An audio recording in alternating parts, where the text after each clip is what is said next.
যুবক বাবারা, আমার মুরব্বী বাবারা, আমার পর্দারা মা বোনেরা, বাবারা দুনিয়াতে কয়দিন থাকবো? কয়দিন? তুমি কি দেখো না যারা সারাদিন আড্ডা মারে তাদের দিন চলিয়া যায়, যারা নামাজ পড়ে তাদেরও দিন চলিয়া যায়, যারা সারাদিন গানের মধ্যে লিপ্ত তাদেরও সূর্য ডুবে, আর যারা জিকিরের মধ্যে লিপ্ত তাদেরও সূর্য ডুবে, যারা সারা রাত্র ইবাদতের মধ্যে লিপ্ত তাদেরও সূর্য উদয় হয়, আর যারা সারা রাত্র গুনার মধ্যে লিপ্ত তাদের জন্য সূর্য উদয় হয়। তুমি কি জানো যারা আমার মাওলাকে রাজি খুশি করিয়া কবরে যাইবেন, জনাবে মুহাম্মদ রাসূলুল্লাহ সাল্লাল্লাহু আলাইহি ওয়াসাল্লাম রওজার সাথে সুরাখ হয়ে যাবে, রাস্তা হয়ে যাবে। বলবে মান হাজার রজুল, চেন ওই ব্যক্তিকে। যুবক দেখবে নবীর মাথার সাথে তার মাথার মিল, নবীর চেহারার সাথে তার চেহারার মিল, নবীর পোশাকের সাথে তার পোশাকের মিল, নবীর দলের সাথে তার দলের মিল, নবীর নীতি আদর্শের সাথে তার নীতি আদর্শের মিল, নবীর সাথে তার নেতার মিল। অমনি বলবে যে আমার নবী জনাবে মুহাম্মদ রাসূলুল্লাহ সাল্লাল্লাহু আলাইহি ওয়াসাল্লাম। আল্লাহ তোমার নবীকে চেনার তৌফিক দিয়ে দিও, আল্লাহ তোমার নবীকে চেনার তৌফিক দিয়ে দিও আল্লাহ। অমনি আমার মাওলা ডাক দিয়ে আমার সাদাকা দিয়ে আমার বন্যা সত্য কথা বলছে, ওয়াফরুশুল ফরাশ মিনাল জান্নাহ ওয়াল বিসু মিনাল জান্নাহ। আমার বন্দা বান্দির গায়ের মধ্যে জান্নাতের পোশাক লাগাইয়া দে, জান্নাতের বিছানা বিছাইয়া দে, জান্নাতের নাজ নিয়ামতের গোটা কবরটাকে ভরিয়া দে। আল্লাহ কবুল করিয়া নাও। বাবারা আমার ফের রাগ করিও না, তুমি তোমার কবরে রওনা করছো, আমি আমার কবরে রওনা করছি। তুমি তোমার প্রশ্নের জবাব দিবা, মান রব্বুকা, তুমি তোমার প্রশ্নের জবাব দিবা, মা দীনুকা, তুমি তোমার প্রশ্নের জবাব দিব, আমার নবী আমার নবীকা। আল্লাহ না করুক, আল্লাহ না করুক, যদি প্রশ্নের জবাব দিতে নাই পারো, কবরের দুই পাশের মাটি এত জোরে চাপ মারবে, চাপের শুনে এক পাজরে হাঁটি আর এক পাজরে লাগাইয়া ফালাইবে। যদি জবাব দিতে না পারো গোটা কবরটাকে না আগুনে ভরিয়া দেবে। আল্লাহ মাফ করিয়া দাও। আযাবুল কবরে হক, কোন কবরে আযাব সত্য, কোনো সন্দেহ নাই।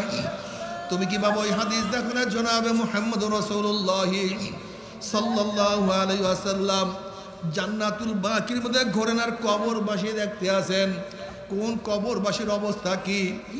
এক কবরের কিনারে গিয়া দেখেন কবরের মধ্যে আযাব চলতে আছে। নবী আলাইহিস সালাতু ওয়াস সালাম কবরের কিনারে দোয়া করা শুরু করলেন, কিন্তু যতই দোয়া করেন দোয়া কবুল হয় না। আল্লাহ পাক ডাক দিয়ে বলে, আমার হাবিব গো, গোটা নবীরা দোয়া করলে আমি তোমাদের দোয়া কবুল করব না। নবী আলাইহিস সালাতু ওয়াস সালাম বলেন, মাওলা কেন আমাদের দোয়া কবুল করবা না? আল্লাহ পাক বলেন, যতক্ষণ পর্যন্ত কবরবাসীর মা তাকে মাফ না করবে ততক্ষণ পর্যন্ত আমি তোমাদের দোয়া কবুল করব না। হে আমার যুবক বাবারা, মুরব্বী বাবারা, যারা বাপ মার সাথে বেয়াদবি করো খবরদার, বাপ মা না মাফ করলে উপায় হবে না। যারা বাপ মার সাথে বেয়াদবি করছো আজকে রাত্রে গিয়ে তাদের পাও জড়াইয়া ধরবা, তাদের পাও জড়াইয়া কান্না কেটে করবা, মা ও আমার বাবা, যতক্ষণে মাফ না করবেন পাও ছাড়বো না। ওয়াদা করলাম আর কোনোদিন বেয়াদবি করবো না। আল্লাহ তুমি মাফ করিয়া দিও। যাদের বাপ মা মারা গেছে কবরের কিনারে গিয়া বারবার জিয়ারত করো, বেশি বেশি দান সদকা করতে থাকো।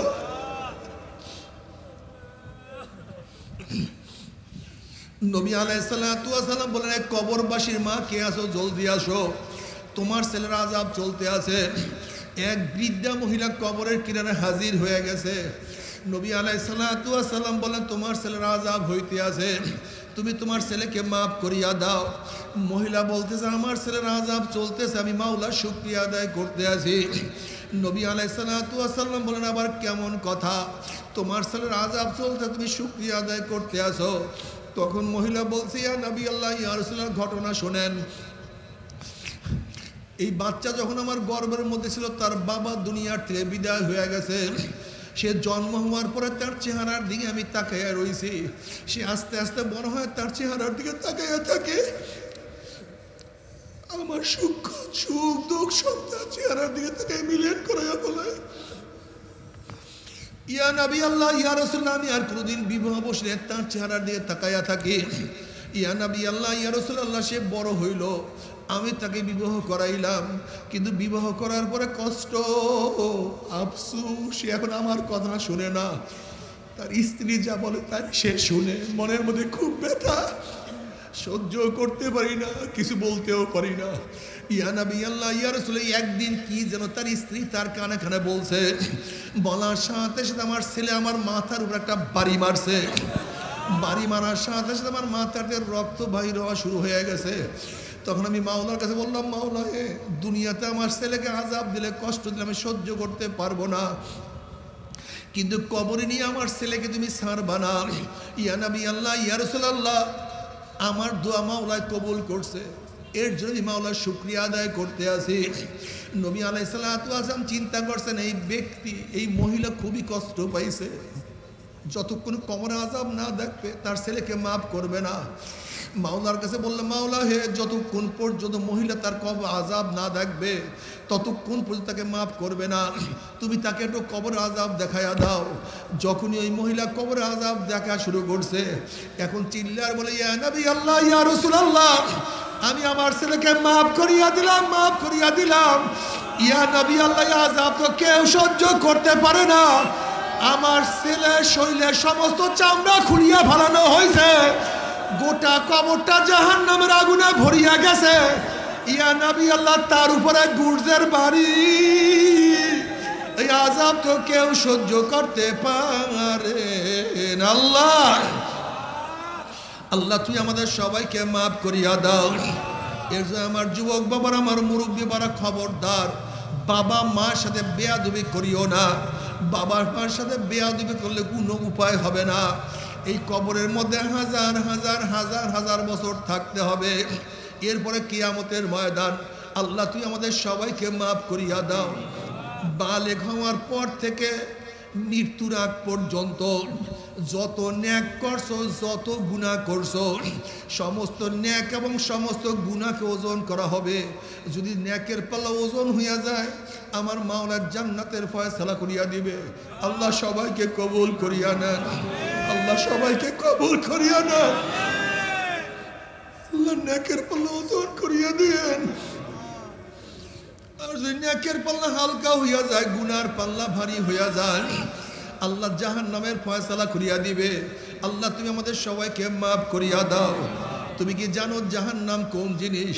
জাহান্নামের মধ্যে জাহান্নামের একটা পোশাক পরাইয়া দেওয়া হবে, সুতির কোনো পোশাক না, উলের কোনো পোশাক না, রেশমি কাপড়ের কোনো পোশাক না। ওই জামাটা হবে জাহান্নামের আগুনের জামা। ওই জাহান্নামের আগুনের জামা যখন জাহান্নামকে পরাইয়া দেওয়া হবে, শরীরের সাথে এমন ভাবে সেট হয়ে যাবে, জাহান্নামী জামা ছেড়ার যত চেষ্টা করবে, জামা ছেড়তেও পারবে না, সহ্য করতে পারবে না। ওই জাহান্নামের জামার আগুন সমস্ত চামড়া গোশত পুরাইয়া সারকার করিয়া ফেলাইবে। আল্লাহ, তুই আমাদের সবাইকে মাফ করিয়া দাও, সবাইকে ক্ষমা করিয়া দাও। এই যে দেখেন মাঠের ওই কর্নারে কিছু লোক বেহুদা, কোনো কাজ নেই, বাড়ির থেকেও আসছে কিন্তু মাহফিলে বসতে পারে নাই। আবার মাহফিলের মধ্যে খোঁজ করে দেখবেন কিছু আল্লাহ পাকের বান্দা বহুত দূর দূরান্তর থেকে বহুত কষ্ট করে স্বীকার করে, দোকানের মধ্যে তালাবদ্ধ করে, ব্যবসার মধ্যে লাথি মেরে, দুনিয়ার সমস্ত ঝামেলাকে পদদলিত করে মাহফিলে হাজির হয়ে গেছে। ওই ব্যক্তি মাঠের কিনারা থাকা সত্ত্বেও বসতে পারে নাই। আপনি এত দূরের থেকে আসছেন কিভাবে? নিশ্চয়ই আল্লাহ পাক রব্বুল আলামিন তৌফিক না দিলে আপনি এবং আমিও কিন্তু আসতে পারতাম না। যে মাওলাই কারীম আপনাকে আমাকে ওই সমস্ত গাফেলদের অন্তর্ভুক্ত না করে এই মুমিন মুত্তাকিন জাকিরিন শাকিরিনদের গুরুত্বপূর্ণ এক দামি মাজলিসে আসার, বসার, বলা, শোনার তৌফিক আল্লাহ পাক দান করছেন, আমরা বেজান না খুশি? কি সবাই খুশি হয়েছেন? যারা আমরা খুশি হলাম, খুশির সাথে সবাই বলে আলহামদুলিল্লাহ। আমাদের শায়েখ মুর্শিদ নব্বর আল্লাহু মারকাদাহু আমরা বলতেন, বাবা কোনো ব্যক্তি হক্কানি ওলামায়ে কেরামের বয়ান শোনার জন্য যদি বাড়ির থেকে রওনা করে, বয়ান শেষে আখিরে মোনাজাত দিয়ে বাড়িতে চলে যায়, তার আমল নামায় 50 লক্ষ নেকের কম লিখাই হতে পারে না। আল্লাহ দাইফু লিমান ইয়াশা, আল্লাহ পাক রব্বুল আলামিন ইচ্ছা করলে 50 লক্ষ কেন 50 কোটি নেক দিয়ে দিতে পারেন। নেক দেওয়ার মালিককে। কাজী মাওলার কাছে দোয়া করে, মাওলা হে, যেহেতু মাহফিলে নিয়ে আসছেন, আমাদের খালি আমল নামাকে নেকের দ্বারা পূর্ণ না করিয়া কাউকে এখান থেকে বিদায় দিয়েন না। আল্লাহুম্মা আমিন। সেই আসরের পর থেকে আপনারা দীর্ঘক্ষণ বয়ান শুনছেন। বয়ানের রেজাল্ট কি, নতিজা কি, কেন এখানে আসছেন, আমরাও বা কেন এখানে আসছি, উদ্দেশ্যটা কি? এখানে আমরা আসছি দাওয়াত ও তাবলীগের নিসবতে। কিসের নিসবতে ভাই? দাওয়াত ও তাবলীগের নিসবতে এখানে আমরা আসছি। নসিহত শোনার জন্য, নসিহত করার জন্য এখানে আমরা আসছি। কেউ নসিহত করবে, কেউ নসিহত শুনবে। তা নসিহত করবেন কেন, নসিহত শুনবেন কেন? নবী আলাইহিসসালাতু ওয়াস সালাম ফরমান, বুখারীর মধ্যে রওয়ায়াত আছে, আদ-দীন ওয়ান নাসিহা, নসিহতের নামই দিন। যতদিন পর্যন্ত নসিহত চলবে, উপদেশ চলবে, ওয়াজ চলবে, ততদিন দ্বীনের বাতিও জ্বলতে থাকবে। যখন ওয়াজ নসিহত বন্ধ হয়ে যাবে, দ্বীনের বাতিও বন্ধ হয়ে যাবে। উদাহরণ, আমরা এখানে যারা টুপি পরছি, জন্মগতভাবে একজনের টুপি পরিয়া জন্মগ্রহণ করি নাই। টুপি পরলাম কিভাবে? কেউ আপনাকে দাওয়াত দিছে, কেউ আপনাকে বলছে যে নবী আলাইহিসসালাতু ওয়াস সালাম টুপি পরতেন। এই কেউ আপনাকে নসিহত করার কারণে, তার নসিহতের কারণে আপনি টুপি পরছেন। যদি কেউ আপনাকে না বলতো, আপনি টুপি পরতেন কিভাবে? আমরা যে দাড়ি রাখছি, জন্মগত কেউ দাড়ি নিয়ে আসি নেই। দেখেন, এই দুনিয়ার মধ্যে কেউ দাড়ি রাখে, কেউ দাড়ি, আপনি দাড়ি রাখলেন কিভাবে? কেউ নিশ্চয়ই আপনাকে নসিহত করছে যে সমস্ত নবীদের আমল দাড়ি। সমস্ত নবীদের চেহারা কি ছিল? শুধু আমার নবীর না, সমস্ত নবীর চেহারায় দাড়ি ছিল। জনাব মুহাম্মদ রাসূলুল্লাহ সাল্লাল্লাহু আলাইহি ওয়াসাল্লামের চেহারায় দাড়ি ছিল। তিনি দাড়ি রাখার নির্দেশ করেছেন। যেহেতু তার চেহারায় দাড়ি ছিল, দাড়ি রাখা আদেশ করেছেন, বিধায়ী আমরা কি করছি? যদি এই নসিহত কেউ না করতো, আমিও দাড়ি রাখতাম না। আমি কিভাবে কলেমা পড়ছি? নিশ্চয়ই কলেমার কেউ দাওয়াত দিছে। আমি কিভাবে নামাজ পড়ছি? কেউ নামাজের দাওয়াত দিছে। কি বুঝলেন? যদি এই দাওয়াত, এই নসিহত না থাকতো, তাহলে আমরা একজনও কলেমা পড়তাম না, একজনও নামাজ। এখন কি বলা যায় না, আদ-দীন ওয়ান নাসিহা, নসিহত আছে, উপদেশ আছে, ওয়াজ আছে, তো দিনও কি কথা বলতে পারি না আমরা? যদি নসিহত না থাকে, কি কথা বলেন না কেন? নসিহত না থাকে, দিনও। এর জন্য জনাব মুহাম্মদ রাসূলুল্লাহ সাল্লাল্লাহু আলাইহি ওয়াসাল্লাম বলেছেন, আদ-দীন ওয়ান নাসিহা, এই নসিহতের নামই দিন। এই নসিহতের জন্য এখানে আসছে। আপনার নসিহত শুনবেন কেন? কারণটা কি? জনাব মুহাম্মদ রাসূলুল্লাহ সাল্লাল্লাহু, পড়বেন না সাল্লাল্লাহু আলাইহি? আরে ভাই, জোরে বলেন সাল্লাল্লাহু আলাইহি ওয়াসাল্লাম। আপনার নবীর উপরে দুরূদ পড়বেন একবার, আমার মাওলা খুশি ও রহমত নাযিল করবে 10 বার। সবচেয়ে ওই ব্যক্তি বখিল, সবচেয়ে ওই ব্যক্তি কিপটা বখিল যে নবীর উপরে দুরূদ পড়ে না, সে সবচেয়ে বখিল। জনাব মুহাম্মদ রাসূলুল্লাহ সাল্লাল্লাহু আলাইহি ওয়াসাল্লাম বলেন কি, কুন আলিমান আও মুতাআল্লিমান আও মুস্তামিআন আও মুহিব্বান ওয়ালা তাকুন খামিসান ফাতাহলিক। তোমরা সবাই আলেম হও। সবাই কি হও? সবাই কি হও? কে বলছেন? জনাব মুহাম্মদ রাসূলুল্লাহ সাল্লাল্লাহু আলাইহি ওয়াসাল্লাম। আমাকে বলুন তো, আমি বাবাকে মহব্বত করি, বাবা যদি বলে তুমি এইটা করো, আমি সেইটা যদি না করি, তাহলে কি মহব্বত হইল? মহব্বতের দাবি কি? কথা মানা। মহব্বতের দাবি কি? কথা। এখন বাবা বলছে এইটা করো, আমি বাবার কথা না শুনিয়ে খালি বাতাস করি বাবাকে,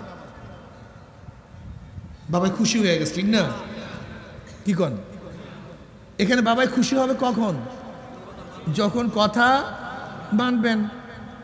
আমি বাবার কথা না মানিয়ে বাবার শুধু প্রশংসা করতেছি, বাবা এরকম, বাবা ওরকম, বাবা ওরকম, বাবা খুব খুশি হয়ে গেছে না আলহামদুলিল্লাহ, কিন্তু কথা মানি নাই, বাবাই খুশি হয়েছে না?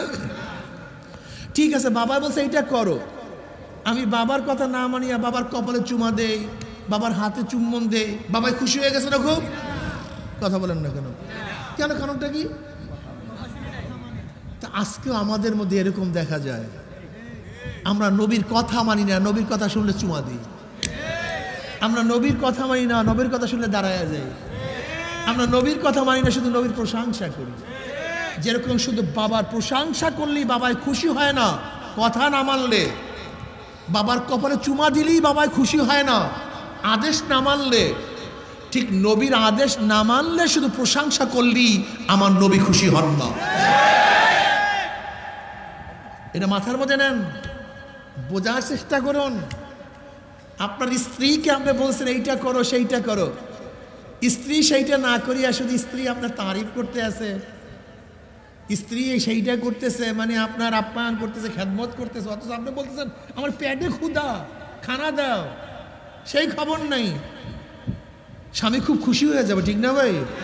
আপনি কেন বুঝেন না? বোঝার চেষ্টা করুন না কেন? নবী আলাইহিস সালাতু আদেশ করছেন কুন আলেমান, তোমরা সবাই আলেম হও।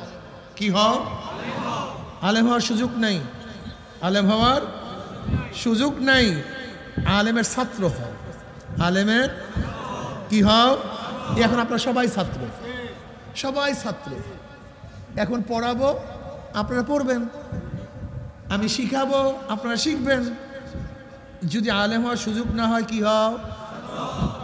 যদি ছাত্র হওয়ার সুযোগ না থাকে, আলেম যা বলে তা শুনো, আলেম যা বলে তা শুনো। কিন্তু তুমি এমন এক জায়গায় থাকো, সেই পাহাড়ের মধ্যে, মরুভূমির মধ্যে, সাগরের মধ্যে, আলেম হওয়ার সুযোগ নেই, ছাত্র হওয়ার সুযোগ, আলেম যা বলে শোনার সুযোগ, তাহলে কি করো? আলেমকে মোহাব্বত করো। কি করো? আলেমকে মোহাব্বত করো। 4 নাম্বারে থাকো, 5 নাম্বার হও না। তুমি আলেম হবা না, আলেমের ছাত্র হবা না, আলেম যা বলবে শুনবা না, আলেমকে মোহাব্বতও করবা না। 5 নাম্বারে গেছো তো সরাসরি জাহান্নামে যাওয়া। কোথায় যাবা? আল্লাহ নবী প্রথম আদেশ করছিলেন কি? দ্বিতীয় আলেমের, যে জাহেলরা বলে যে আলেমদের কাছে যাওয়া যাবে না, আলেমদের কথা মানা যাবে না, ইমামদের কথা শোনা যাবে না, এখন আমরা জাহেলদের কথা শুনবো না নবীর কথা শুনবো? একদল জাহেল বের হয়েছে লামুজাবি, যারা বলে কার কথা মানা শোনা। এলেম অর্থ কি? এলেম জিনিসটি কি? আল ইলমু নূরুন। এলেম অর্থ কি? আলো। আলো কি দেখায়? পথ দেখায়। আপনি এখান থেকে ঢাকায় যাবেন, আপনার কাছে টর্চলাইট আছে, কোনো সমস্যা নাই, আপনি হাঁটতে থাকুন, ভাঙ্গা দেখবেন, সাপ দেখবেন, হিংস্র প্রাণী দেখবেন, চোর দেখবেন, ডাকাত দেখবেন। আপনার কাছে কি আছে ভাই? কি আছে? কিন্তু আপনার কাছে টর্চ লাইট নাই, আলো নাই, কিন্তু আপনাকে ঢাকায় যেতে হবে, কিন্তু কি আলো নাই, যাবেন কিভাবে? আমাকে বলুন তো। আপনাকে তো ঢাকায় যেতে হবে, কিন্তু কি নাই? আলো। যাবেন কিভাবে? বলেন তো কিভাবে যাবেন? যাওয়ার পদ্ধতিটা কি? যাবেন কিভাবে? আলো নাই, ঢাকায় যেতে হবে। যার কাছে আলো আছে, যার কাছে টর্চ লাইট আছে, তুমি তার ইত্তেবা করো, তার অনুসরণ করো। তোমার কাছে লাইট না থাকলেও, আলো না থাকলে, যার কাছে আলো আছে তার ইত্তেবা অনুসরণ পিছন ধরলে সেও ঢাকায় যেতে পারবে, তুমিও ঢাকায় যেতে পারবা। কি কথা ঠিক না?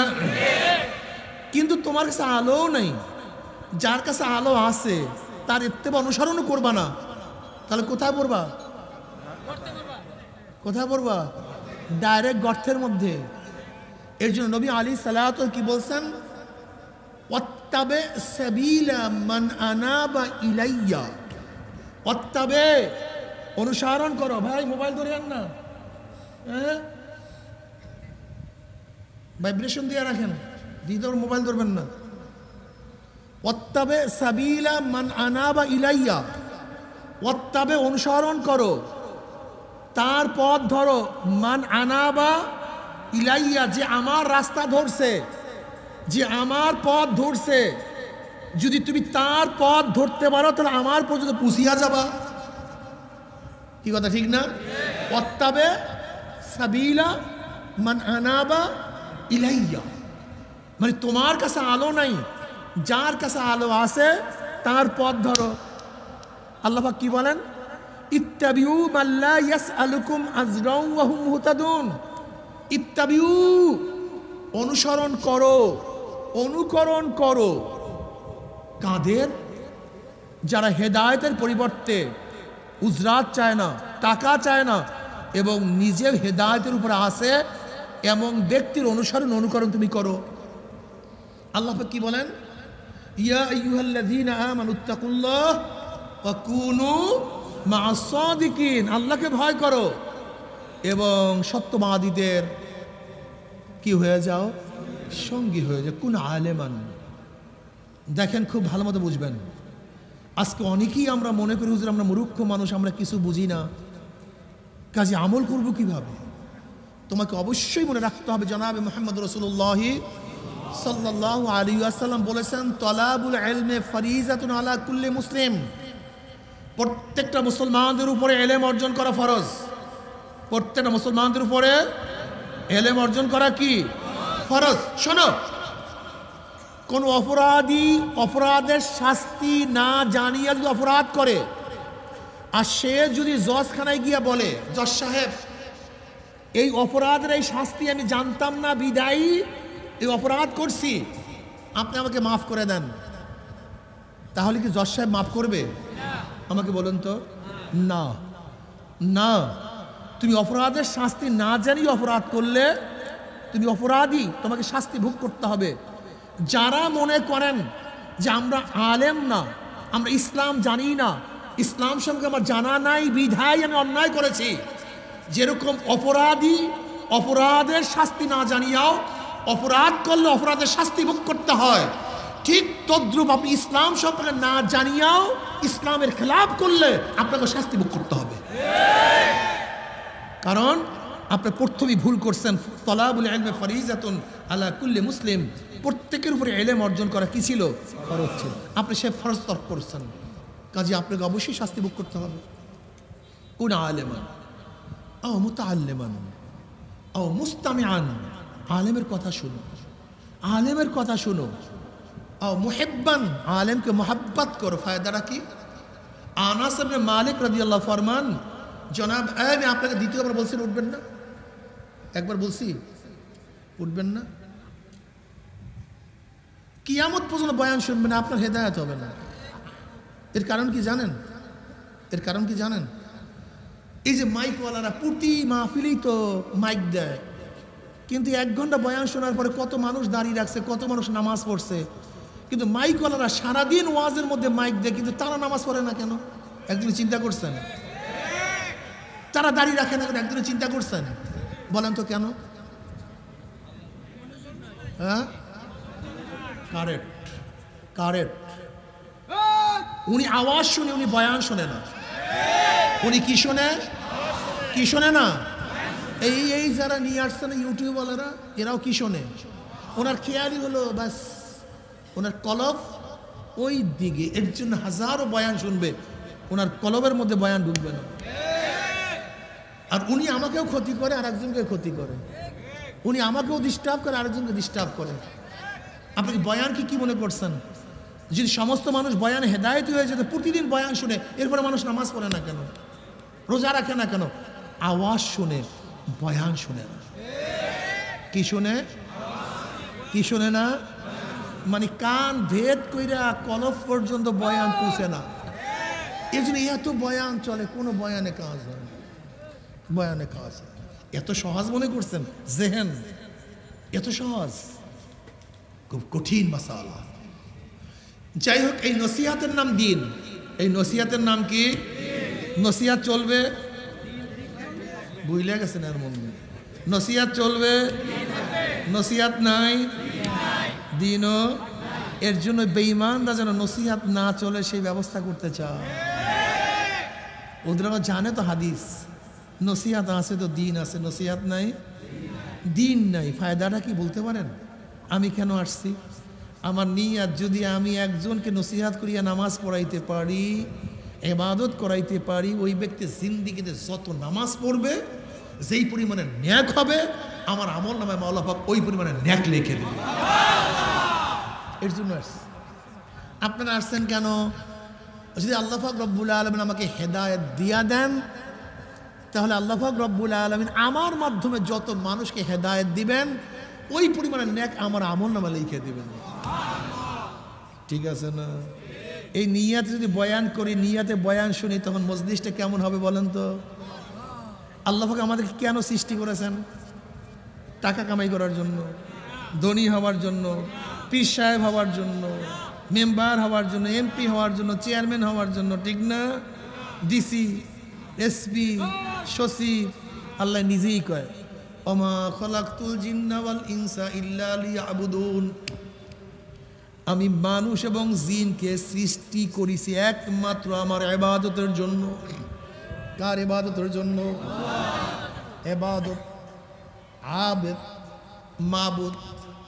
বলেন, ইবাদত, আবেদ, মাবুদ। আবেদ যা করে তার নাম ইবাদত, যার জন্য করে তার নাম মাবুদ। আমরা আবেদ, আমাদের কাজ কি? জোরে বলেন, আবেদের কাজ কি?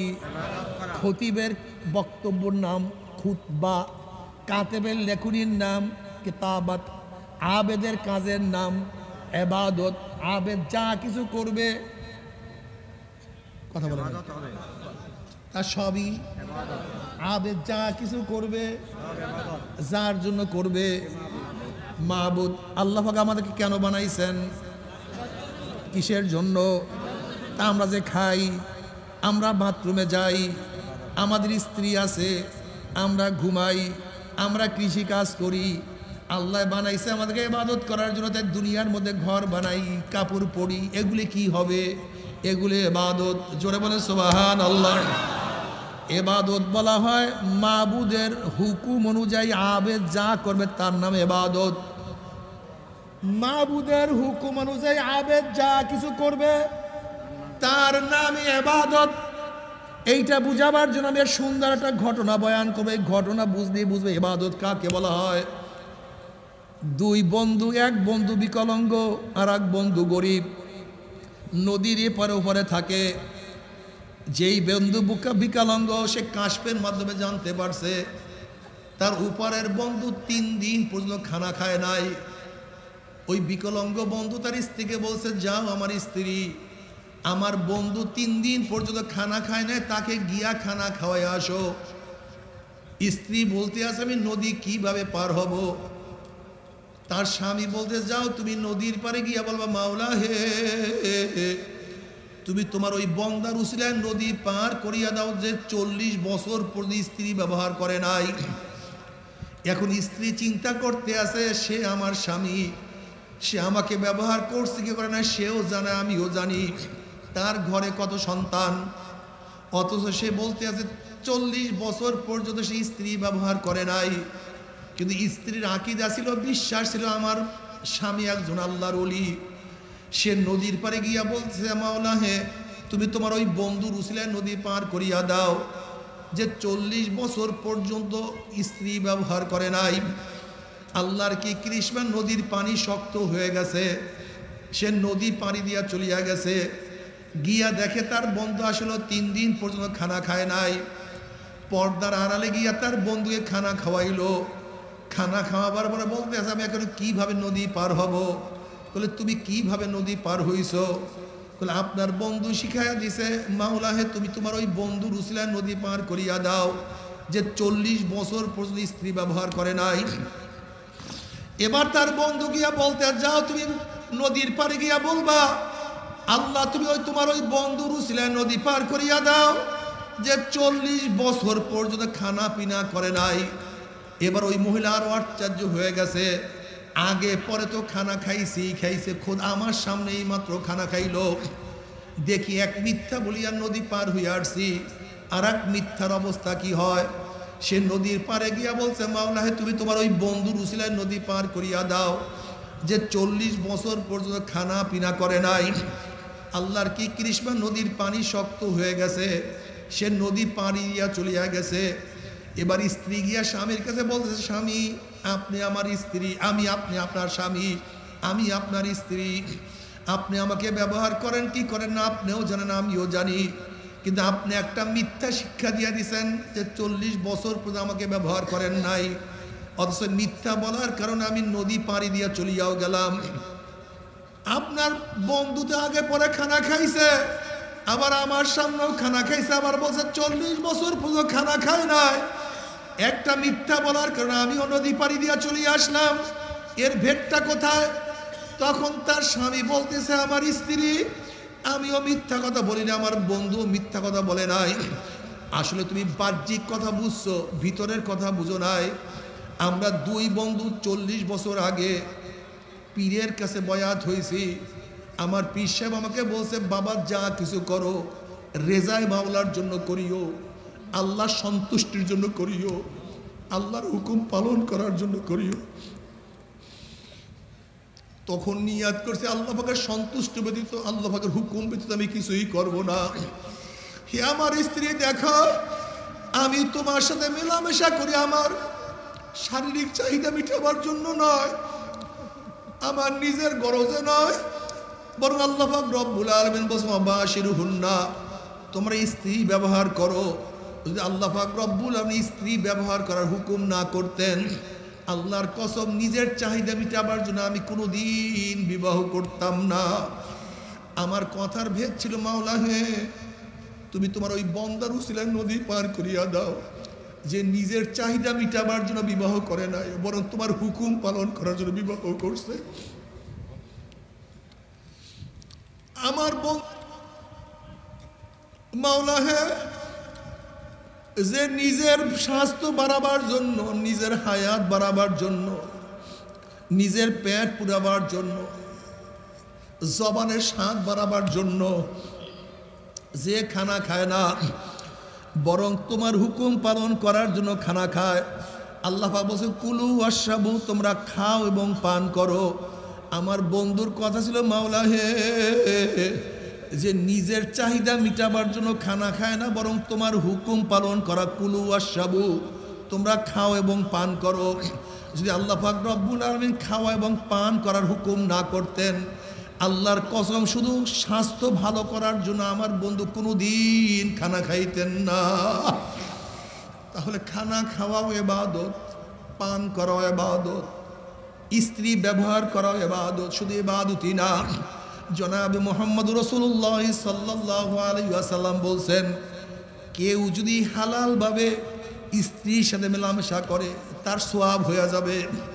সাহাবারা বলছে ইয়া নবী আল্লাহ এটা আবার কিসের সওয়াব? কিন্তু আমার কারণে বলেন না, যদি তুমি স্ত্রীর সাথে হালাল ব্যবহার না করতা তাহলে হারাম পন্থায় ব্যবহার করলে এটা গুনাহ হইতো, যেহেতু গুনাহ না করা এইটাই সওয়াব। আমাদের খানাও ইবাদত, পান করা ইবাদত, আমাদের খানাও ইবাদত। আল্লাহ পাক রব্বুল আলামিন কালামে পাকের মধ্যে ফরমান ইন্না সালাতি ওয়া নুসুকি ওয়া মাহইয়ায়া ওয়া মামাতি লিল্লাহি রাব্বিল আলামিন। আমার জানি ইবাদত, আমার মালি ইবাদত, আমার বাঁচিয়া থাকা, আমার মৃত্যুবরণ করা একমাত্র আল্লাহর জন্য। আমি কেন খানা খাই? আমি খানা না খাইলে দুর্বল হইয়া পড়ব, আমি নামাজ পড়তে পারবো না। আমি খানা না খেলে দুর্বল হইয়া পড়ব, আমি রোজা রাখতে পারবো না। আমার স্বাস্থ্য ভালো না থাকলে অন্যার মোকাবেলা করতে পারবো না। আমার স্বাস্থ্যের শক্তি না থাকলে বেঈমানদের বিরুদ্ধে লড়াই করতে পারবো না। আমি শুধু হাতির মতো বাঘের মতো স্বাস্থ্য করার জন্য আমি খানা খাই না, বরং আমি খানা খাই বাতিলদের বিরুদ্ধে লড়াই করার জন্য, ওদের মোকাবেলা করার জন্য, ইসলামকে বিজয় করার জন্য, ইসলামকে শক্তিশালী করার জন্য। তুমি ইসলামকে শক্তিশালী করার জন্য, ওদের মোকাবেলা করার জন্য যত লোকমা খানা খাবা, প্রত্যেক লোকমায় খানায় আমার মাওলা পাক তোমাকে ভরপুর সওয়াব দিয়া দিবে। যেহেতু আমার মাওলা পাক রব্বুল আলামিন সব সময় তোমার আমার কলবের দিকে তাকায় আছে। ইন্নাল্লাহা লা ইয়ানজুরু ইলা সুওয়ারিকুম ওয়া আমওয়ালিকুম ওয়ালাকিন ইয়ানজুরু ইলা কুলুবিকুম ওয়া নিয়াতিকুম। আমার মাওলা পাক রব্বুল আলামিন তোমার আমার কলবের দিকে তাকায় আছে। বান্দা এটা কেন করো? বান্দা কেন ঘুমাও? বান্দা কেন খাও? বান্দা কেন হাঁটো? বান্দা কেন কথা বলো? বান্দা তুই কেন বিবাহ শাদী করছো? আমি যদি বিবাহ শাদীর জন্য করি আমার আওলাদ হবে, কিয়ামতের ময়দানে নবী তার উম্মতদেরকে নিয়ে গর্ব করবে। আমার আওলাদ আলেম হবে, আমি মারা যাওয়ার পর আমার জন্য দোয়া করবে। আমার আওলাদ দিনদার হবে, নেককার হবে, কবরের কাছে দাঁড়ায় বলে মাওলা রে, আমার বাবা আমার জন্য এত সাধনা করছে, এত কষ্ট করছে, আমার বাবা নিজে না খেয়ে আমাকে খাওয়াইছে, আমার বাবা নিজে না পরে আমাকে কত সুন্দর জামা পরাইছে, আমার বাবার পায়ে জুতা ছিল না, আমাকে কত দামি জুতা পরাইছে, বিদেশে থাকিয়া জীবনটাকে শেষ করিয়া ফলাইছে। মাওলা হে, আমার বাবাকে মাফ করিয়া দাও, আমার বাবাকে ক্ষমা করিয়া দাও। তুমি কি হাদিসের ওই ঘটনা দেখো নাই? হাদিস পড়ো নাই? জনাবে মুহাম্মদ রাসূলুল্লাহ সাল্লাল্লাহু আলাইহি ওয়াসাল্লাম ফরমান, যখন এতিম বাচ্চা মক্তবে গিয়া বিসমিল্লাহির রহমানির রহিম বলিয়া টান দেয়, আমার মাওলা ডাক দিয়ে বলে হে ফেরেশতারে, আমার না বলে, সে আমাকে বলছে রহমান, সে আমাকে বলছে রহিম। আমি রহমান, আমি রহিম, আমি রহমান, আমি রহিম। এই বাচ্চা আমাকে রহমান রহিম বলিয়া ডাক মারছে। এরপরেও যদি ওর বাবা মার কবরের মধ্যে আমি শাস্তি দেই, আমার রহমান গিরি থাকে না, রহিম গিরি থাকে না। এ ফেরেশতারা সাক্ষী দেয়, এতিম রহমান বলার সাথে সাথে, এতিম রহিম বলার সাথে সাথে ওর কবরের আযাব মাফ করিয়া দিলাম। ওর বাপ মার কবরের আযাব মাফ করিয়া দিয়েছি। এ মুসলমান বাবারা, তুমি কোন সন্তান জন্ম দিছ? তোমার সন্তান তো দাঁড়াইয়া প্রস্রাব করে, তোমার সন্তান মদের মধ্যে পড়িয়া থাকে, ডুবিয়া থাকে,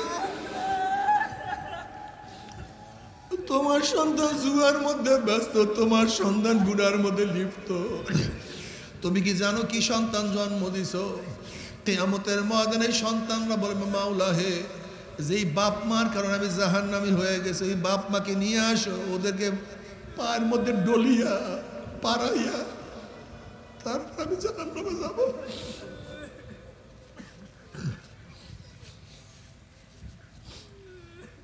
আল্লাহর কসম করিয়া বলিয়া তুইয়া গেলাম, যদি নেককার দিনদার সন্তান তৈয়ার করতে পারো,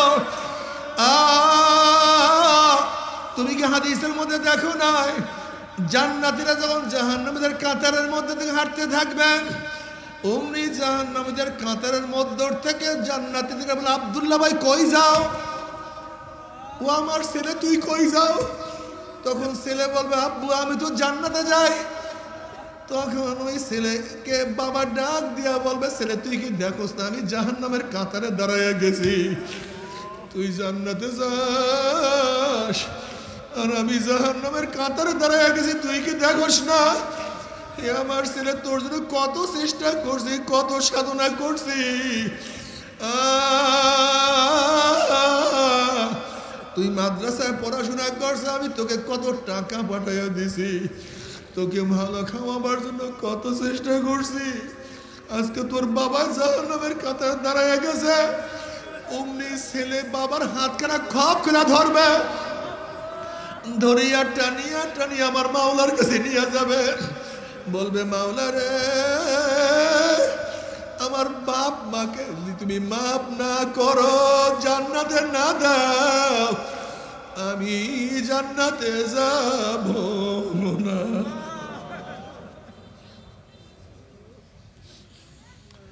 আমার যুবক বাবার, আমার মুরব্বী বাবার, আমার পর্দারা মা বোনেরা, বাবারা দুনিয়াতে কয়দিন থাকবো?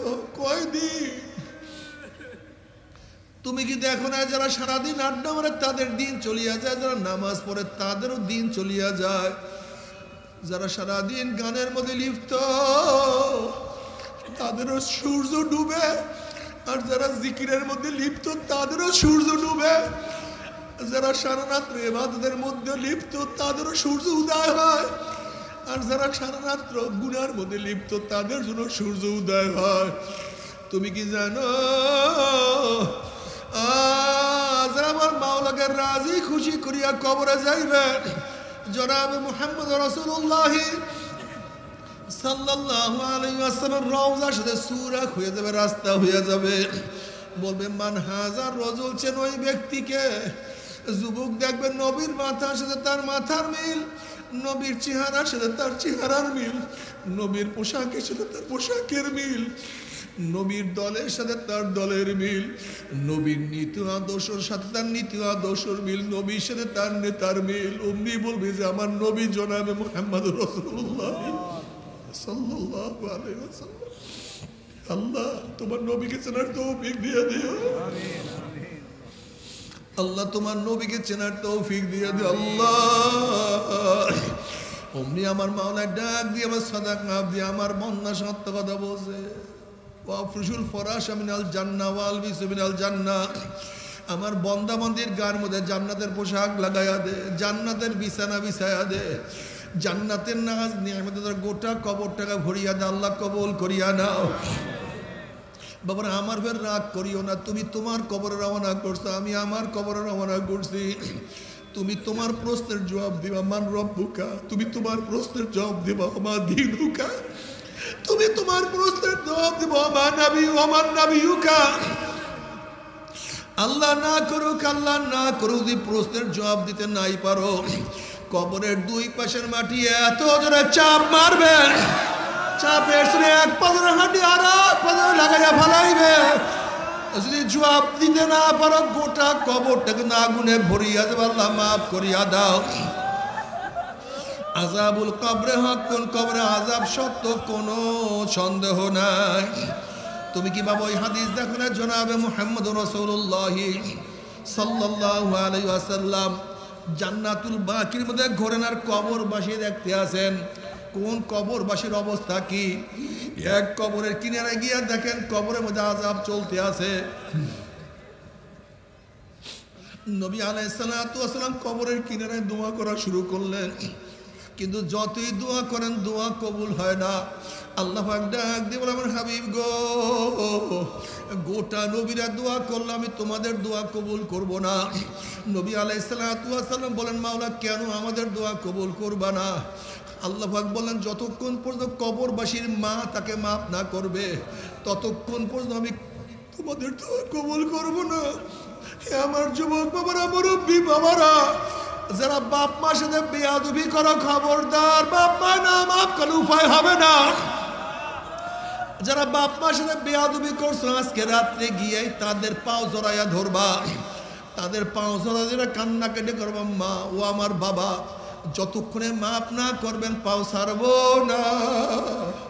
ওয়াদা করলাম আর কোনোদিন বেয়াদবি করবো না। আল্লাহ তুমি মাফ করিয়া দিও। যাদের বাপ মা মারা গেছে কবরের কিনারে গিয়া বারবার জিয়ারত করো, বেশি বেশি দান সদকা করতে থাকো।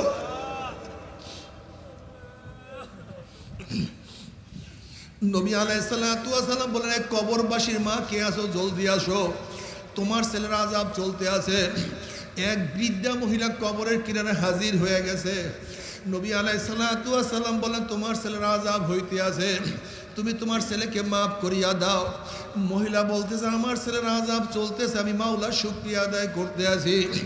নবী আলাইহিস সালাতু ওয়াস সালাম বলেন, আবার কেমন কথা, তোমার ছেলের আযাব চলতে তুমি শুকরিয়া আদায় করতে আসো? তখন মহিলা বলছে, ইয়া নবী আল্লাহ, ইয়া রাসূলুল্লাহ, ঘটনা শোনেন। এই বাচ্চা যখন আমার গর্ভের মধ্যে ছিল তার বাবা দুনিয়ার থেকে বিদায় হয়ে গেছে। সে জন্ম হওয়ার পরে তার চেহারার দিকে আমি তাকাইয়া রয়েছি। সে আস্তে আস্তে বড় হয়, তার চেহারার দিকে তাকাইয়া থাকে। আমার সুখ দুঃখ সব তার চেহারার দিকে তাকাই মিলিয়ন করাইয়া বলে, ইয়া নবী আল্লাহ, ইয়া রাসূলুল্লাহ, আমি আর কোনোদিন বিবাহ বসলে তার চেহারার দিকে তাকাইয়া থাকি। ইয়া নবী আল্লাহ, ইয়া রাসূলুল্লাহ, সে বড় হইল, আমি তাকে বিবাহ করাইলাম, কিন্তু বিবাহ করার পরে কষ্ট, আফসোস, সে এখন আমার কথা শুনে না। তার স্ত্রী যা বলে তাই সে শুনে, মনের মধ্যে খুব ব্যথা, সহ্য করতে পারি না, কিছু বলতেও পারি না। ইয়া নবী আল্লাহ, ইয়া রাসূলুল্লাহ, একদিন কি যেন তার স্ত্রী তার কানে কানে বলছে, বলার সাথে সাথে আমার ছেলে আমার মাথার উপর একটা বাড়ি মারছে। বাড়ি মারার সাথে সাথে আমার মাথাতে রক্ত বাহির হওয়া শুরু হয়ে গেছে।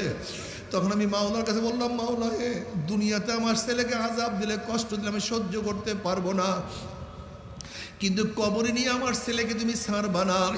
ইয়া নবী আল্লাহ, ইয়া রাসূলুল্লাহ, আমার দোয়া মাওলায় কবুল করছে, এর জন্য মাওলার শুকরিয়া আদায় করতে আসি। নবী আলাইহিস সালাতু ওয়াস সালাম চিন্তা করছেন, এই ব্যক্তি, এই মহিলা খুবই কষ্ট পাইছে, যতক্ষণ কবরে আযাব না দেখবে তার ছেলেকে মাফ করবে না। মাওলার কাছে বললাম, মাওলা হে, যতক্ষণ পর্যন্ত মহিলা তার কবর আযাব না দেখবে ততক্ষণ পর্যন্ত তাকে মাফ করবে না, তুমি তাকে একটু কবর আযাব দেখাইয়া দাও। যখনই ওই মহিলা কবর আযাব দেখা শুরু করছে, এখন চিল্লার বলে, ইয়া নবী আল্লাহ, ইয়া রাসূলুল্লাহ, আমি আমার ছেলেকে মাফ করিয়া দিলাম, মাফ করিয়া দিলাম। ইয়া নবী আল্লাহ, আযাব তো কেউ সহ্য করতে পারে না, আমার ছেলের শরীরের সমস্ত চামড়া খুলিয়া ফেলানো হয়েছে, গোটা কবরটা জাহান্নামের আগুনে ভরিয়া গেছে। ইয়া নবী আল্লাহ, তার উপরে গুর্জের বাড়ি, এই আযাব তো কেউ সহ্য করতে পারে না। আল্লাহ আল্লাহ, তুই আমাদের সবাইকে মাফ করিয়া দাও।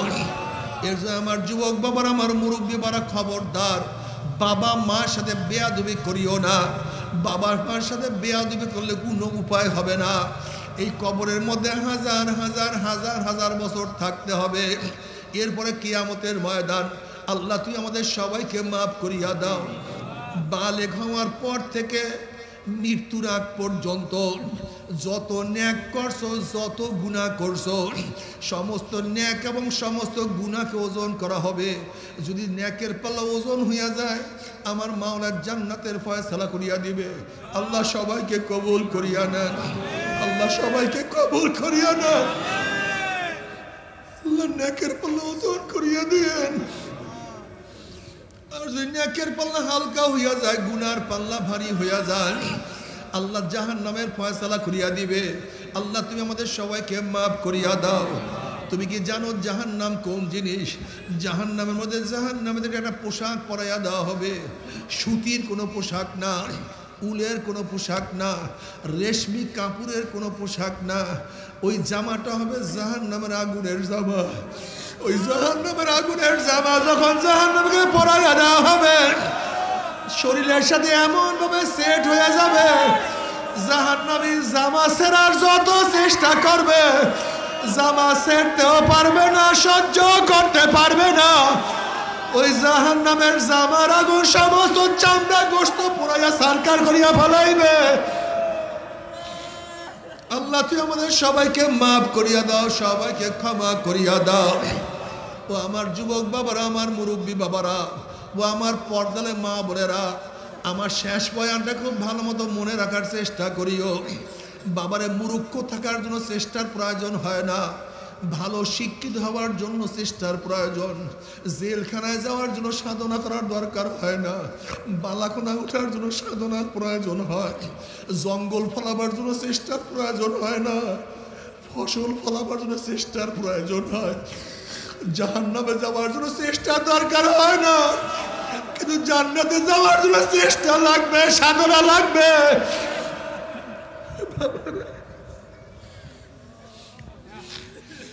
জান্নাতে যাওয়ার জন্য সাধনা লাগবে, চেষ্টা লাগবে। সাধনা ব্যতীত কেউ মাওলার জান্নাতে যাইতে পারবে না। আল্লাহ, তবে মুমিন মুসলমান বলতে সবাই মনে চায় গুনার থেকে ফিরিয়া নেক আমল করিয়া মাওলার জান্নাত কিন্তু সবাইরই যাইতে মনে চায়, গুনাহ নিয়ে মাওলার জাহান্নামে কাউরে কিন্তু যাইতে মনে চায় না। কিন্তু কেনই বা আমরা নেক আমল করতে পারি না, কেনই বা গুনার কাম ছাড়তে পারি না? এর মূল কারণ হলো আপনার এবং আমার পিছনে নফস এবং শয়তান লাগিয়া রয়েছে। এই নফস এবং শয়তান থেকে ফেরার জন্য যে কোনো একজন হক্কানি আল্লাহর ওলির হাতে হাত দিতে হবে রে বাবা। খবরদার, বর্তমান জমানায় পীর মুরিদের নামে ভেজাল, ব্যবসা, দলাদলি, হিংসা, হাসাদে পরিণত হয়ে গেছে।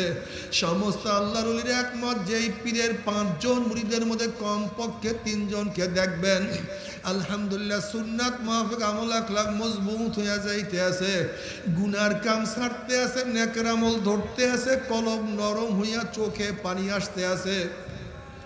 বৃক্ষতর নাম কি, ফলে পরিচয়। আমি চরমুনাই বুঝি না, চরমুনার দাওয়াত, প্রশংসা, প্রচার প্রসার করার জন্য আসি না রে বাবা। চরমুনায় যাওয়ার তোমার কোনো দরকার নাই, কোনো দরকার নাই, কোনো দরকার নাই। তুমি যার কাছে গিয়া পারো গুনার কাম সারো, নেকের আমল ধরো, কলব নরম করিয়া চোখে পানি নিয়া মাওলার কবরে যাইও।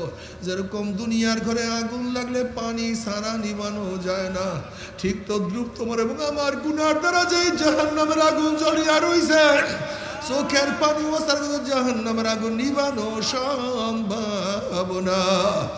কাজে বাবা আমার জন্য দোয়া চাই, আমিও দোয়া করি, সবাই সবার জন্য প্রাণ খুলিয়া দোয়া করো, যেন কিয়ামতের ময়দানে গলাগলি বাঁধিয়া মাওলা একসাথে জান্নাতে যাওয়ার তৌফিক দিয়া দেয়। আল্লাহুম্মা আমিন, আল্লাহুম্মা আমিন। ও আমার পর্দালে মা বোনেরা 2 হাত তুলিয়া মাওলার দরবারে কান্দো আর মাওলার কাছে মাপ চাও। কান্না না আসলে মনের বুঝরে মন একদিন এই ঘরের দরজা দিয়া নতুন বউ হইয়া উঠছিল রে মন। কত মেয়েগুলোকে শরবত খাওয়াইছে, কত মেয়েগুলোকে মাতাস করছে, আবার একদিন এই ঘরের দুয়ার দিয়ে মরালা শুয়ে বাইর হব। ছেলে কানবে মা করে, মেয়ে কানবে মা করে, ওরে মন জবাব তোমার দিব আল্লাহ। আল্লাহ কত আলেম ওলামা দিনে হাত তুললাম রে মাওলা। আল্লাহ কত সাদা দাড়িওয়ালা ভাইদেরকে নিয়ে হাত তুললাম রে মাওলা। আল্লাহ কত বেগুনার না বলে তালবে ইলম ভাইদেরকে নিয়ে হাত তুললাম রে মাওলা। আল্লাহ কত জাকিরিন শাকিরিন তোমার খাস খাস বান্দাদেরকে নিয়ে হাত তুললাম রে মাওলা। আল্লাহ আমি তো গুনাহগার, আমার গুনার দিকে না তাকাইয়া তোমার যেই বান্দার হাত পছন্দ হয়, তোমার যেই বান্দার হাত পছন্দ হয় তার উপরে আমাদের সবার গুনাহ কথা মাফ করে দাও। আল্লাহ তুমি মাফ করবাই না, ক্ষমা করবাই না, তাহলে তোমার বান্দার এখানে কেন আসছে? কি পাওয়ার জন্য আসছে, কি চাওয়ার জন্য আসছে? আমরা দুনিয়া পাওয়ার জন্য আসি নাই, দুনিয়া চাওয়ার জন্য আসি নাই, দুনিয়ার বিপদে পড়িয়াও আসি নাই।